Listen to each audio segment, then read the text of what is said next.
absolutely racing. It feels like it's going to burst out my chest. That was a really, really tough game. Exhilarating end to the game as well. Absolutely loads to talk about. And I still have the SHAUN'S in the studio with me to discuss the game. Shaun Goater and Shaun Wright-Phillips. Oh my goodness, goats. I was struggling towards the end there. That was nervous there. I can agree. She does get very, very nervous. Yes, it was. It was a lot tougher than I thought it'd be. But I tell you what, you know, for the team that City are, this is what these players are about. You know, to not play at our best, but to still grind out a performance, grind out a result, and it took everyone to play their part in it. So. Well done. But Everton, I have to really give credit to Everton in how they played and made it really difficult. That feels like a huge win right now, Shaun. Yeah, for me, I think it's definitely a massive win, especially off the back of the result last weekend, and then to go to another hard team, which they needed to win as well. And we could see they were, at the start of the game, they were fighting for their lives, really, to stay in the Premier League. But like I said, it's hard to maintain the intensity they gave in the first half, and longer the second half went on, you saw that more control was in, especially with possession, was in City's hands, and it wouldn't necessarily say it was a matter of time before a goal went in, but normally that's what happens. And when Bernardo goes out there and forces that cross in, things start changing when things start going in the box. And goals will tell you as a striker, like, little pieces of luck and deflections sometimes don't go your way, and then they're one that may go your way, and then it's down to the big man Phil Foden to finish it as calmly as he did. So before we got that winning goal, we did have a couple of chances slightly before that. So around the 68th minute, Kevin De Bruyne had a great shot, Goats, that was saved by Pickford. Yeah. And then it was followed up by Bernardo Silva and then saved again. Talk us through that. Yeah, it was a brilliant bit of play from KDB. He sort of receives the ball, plays all he wants to. Once he receives it, he actually leaves Allen sort of in his wake. He's just outside the box, but he goes for that real whip shot. It's a beautiful shot, and the keeper matches it. And when he sort of palms it down or back out, you know, I'm sitting there thinking, just make good contact, and this could be a goal. Wow, Bernardo strikes it really well, and he matches the save again. And at that point, I was sort of thinking, is this going to be one of those games where we have one or two chances, and the goalkeeper just makes brilliant saves? So brilliant, two opportunities there, but the goalkeeper matched it.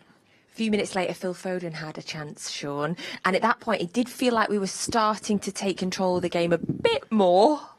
Yeah, and it was a great chance from him as well, because the ball comes across really quickly. And I wouldn't say so much at awkward level, but he was in a position where he kind of had to take it first time, because if he does take a touch, then the shot most probably gets blocked. But he controlled his technique perfectly. And again, Pickford was there to obviously stop that one. So it's about 10 minutes later, and we finally get the goal. Shaun gave us a little teaser of it, Goats. But what happened? Sometimes you just need that little bit of luck. And in order to get that luck, you got to keep persistent. City kept persistent. Bernardo Silva's on the ball, being a left footer on the left-hand side. He flashes the ball across. It deflects. Keane looks awkward and off balance. I mean, we have a bit of smile and joke about it, but he looked as though all his weight was on his left foot, so he wanted to go out. And so when it deflects towards his right foot, it just looks really awkward, and it just looks bad defended. It deflects off of him and just folds brilliantly for him to take that touch and just sort of tap it in. So you need that bit of luck. And the luck comes because, again, Bernardo puts that ball across the box, and if there's a right foot on the left-hand side, they probably want to cut back on the right foot and then cross it. And they probably would defend it like they defended everything else. But we earned that bit of luck, and we got it. So brilliant. Yeah, the Everton central defenders had a great game, apart from the moment where both of them are involved in it. Both of them make a bit of a mistake, Shaun. I think when you play against us, you can play great, you can play amazing for 90 minutes, but if you give us one mistake like that, there's always someone like Phil Foden who's going to pop in and pounce on it. Yeah, totally. And I think that's why we defend the way we have done over recent years. The players know now if they keep their clean sheets as they have done this year, because they're like top of the Premier League with clean sheets. I think if you keep keeping clean sheets and you keep knocking on the door, you will get a chance. And then the game's kind of not in your hands, but you're in more control of the game. The other team has to step out. If it's the opposite way around and we concede a goal, then we're chasing a game. So City have done, especially this season, done tremendously well at keeping clean sheets and keeping the game as tight as possible, because they know they have the ability at any given time to score a goal or earn that bit of luck that gets them the goal, like that happened today, and then we tap the ball in and we take the 3 points back home.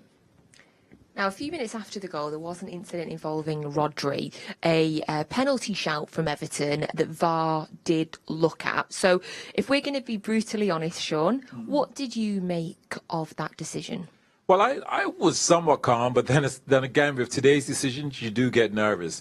Because I've always felt that if the ball hits the arm and, again, it's part of the sleeve that it hits, then it's not a handball.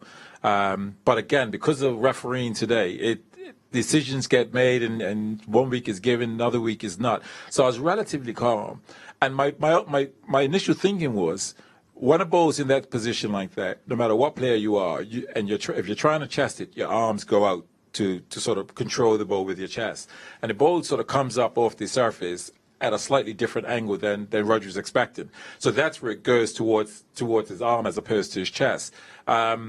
And so for me, I'm thinking, well, a player doesn't intentionally hand a ball, but it does hit up there on the arm. But it's, again, on the sleeve. Goes. You said you intentionally handballed the ball before. So what do you mean a player doesn't? You said you did it on purpose before, and when you're your first red card. So just to correct. Two different situations. But I didn't feel overly concerned, because I was thinking, one, a player doesn't purposely hand the ball there. Yes, it did hit his arm, but it was also part of the sleeve, which is what they're saying the rule is. The rules change so much. Us as players that are involved in it, and as pundits, etc., we sort of get lost with the rules. But I think the right decision was made. Yeah, I myself did the refereeing course a few years ago so that I could have a full understanding of them. And I reread the laws while we were sitting there, and I don't know. I don't know is my answer. Sean, what did you think? Well, I told you guys, if people's asked me about the handball, I said, I know I used to play professional football, but I actually don't understand the rules anymore. I don't know what's right, because there's so much inconsistency in all the referees' decisions, and the same with VAR. Which one of them are actually right? Now, to me, I found out when I did something, that if the ball hits half of the ball is on your sleeve, then it's not handball. So then I said, like I said to you guys, I asked them a question, well, what if it's somebody in my position where my short sleeves are clearly going to be longer than my arm than anybody else's? They said it's the same thing. So I said, so how does that make sense then? Because someone's arms are longer than mine and my arms are shorter than theirs. So there's no, there's less of an area to hit. So it's always going to be different depending on people's arm lengths and shirt length and sleeve lengths. Yeah, it's really confusing. Yeah, so give me a longer gave sleeve up in future. Yeah, I just gave up. And also, the referee VAR looked at it, but he didn't go over to the sideline, which we've seen a few times. So when I have questioned it, what they basically said, that if there's a doubt, then stay with the referee's decision. Now, clearly the referee's decision it wasn't a handball at first. VAR basically just said, we need to have a look at it. So VAR had a look at it. And there's too much doubt in it to basically go back on the decision not to have given it. Well, it went in our favour, and it was not awarded as a penalty. And we went on with a few nervy minutes towards the end to win the game. And I think my heart rate is just about starting to calm down now. A huge, huge victory for Manchester City this evening. Now, we're going to have a look now at Who's Stat. We gave you the 3 clues, 1 at half-time and 2 before the show. Now, we think the half-time one made it a little bit obvious, so we're sure you got this at home now. But let's have a little refresh now. So clue 1 was, City are yet to drop a point or concede a goal when this player has started a Premier League game. We do believe that stat still stands if it is the person we think it is. Clue 2, Joleon Lescott has been quoted as saying that this player can do things that others can't.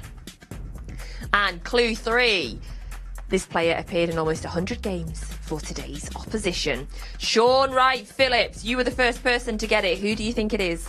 John Stones. Yeah, we think it's John Stones. It is, and clue 1 stands. Still not conceded a goal or dropped a point when John Stones has started this season. That's a stat, isn't it? I just would never take him out of my team. No matter injured or not, he just has to stay on the pitch, basically. John Stones must start every game from now on because of our stats. Now, also, we've been running another competition today. It is this here. You might have been wondering why we have 2 giant jars of Cadbury's eclairs. Of course, we're playing Everton the Toffees today. And so we decided that we would do a count the sweet game, count the jars. How many toffees, how many Cadbury's eclairs are in these jars? So if you'd like to play, you can get the chance of winning this Bernardo Silva signed home shirt. What an incredible prize. So all you need to do is guess how many eclairs are in the jars, and then tweet us #Man City with your guess, and we'll be announcing the winner next Sunday before the derby. There's also loads of competitions that you can take part in, including a chance to win today's Man of the Match shirt. To do that, you go to mancity.com/citizens. So that is how you take part in this. Guess the number of Cadbury's eclairs in these jars. Now, again, it's, as always, it seems to be a really, really busy week at City. The EDS take on Leicester City in the Premier League 2 on Monday night. Kickoff is at 7 p.m. and you can get the game live on City Plus. Earlier in the week, we caught up with CJ Egan-Riley to get his thoughts ahead of the game. So, CJ, big game next against Leicester on Monday night. How are you looking ahead to it? That was some weird sort of robot sounds in there, the background now.